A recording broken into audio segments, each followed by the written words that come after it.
नाज़रीन अहम ख़बर अवांखे ॾियूं पिया सुप्रीम कोर्ट पीटीआई जे सदर परवेज़ इलाही खे चूंड विरहण जी इजाज़त ॾेई छॾी आहे। सुप्रीम कोर्ट जे जज जस्टिस मंसूर अली शाह जी सरबराही में टे रुकनी बेंच नामज़दगी कागज़ रद्द थियण ख़िलाफ़ परवेज़ इलाही जी अपील ते ॿुधणी कई।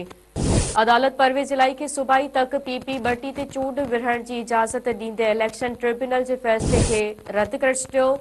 सुप्रीम कोर्ट जे साॻे बेंच पीटीआई अॻवान उमर असलम खे बि चूंड विरहण जी अहल करार ॾींदे इलेक्शन ट्रिब्यूनल जो फ़ैसिलो कालादम करार ॾेई छॾियो आहे।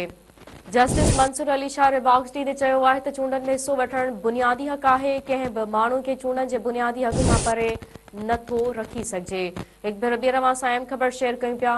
सुप्रीम कोर्ट पीटीआई जे सदर परवेज़ इलाही खे चूंड विरहण जी इजाज़त ॾेई छॾी आहे। सुप्रीम कोर्ट जे जज जस्टिस मंसूर अली शाह जी सरबराही में टे रुकनी बेंच नामज़दगी कागज़ रद्द थियण ख़िलाफ़ परवेज़ इलाही जी अपील ते ॿुधणी कई। अदालत परवेज़ इलाही खे सूबाई तक पीपी ॿटी ते चूंड विरहण जी इजाज़त ॾींदे इलेक्शन ट्रिब्यूनल जे फ़ैसिले खे रद्द करे छॾियो। सुप्रीम कोर्ट जे साॻे बेंच पीटीआई अॻवान उमर असलम खे बि चूंड विरहण जे अहल करार ॾींदे इलेक्शन ट्रिब्यूनल जो फ़ैसिलो कालादम करार ॾेई छॾियो आहे।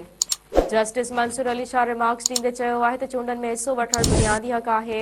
कंहिं बि माण्हू खे चूंडनि जे बुनियादी हक़ खां परे नथो रखी सघिजे।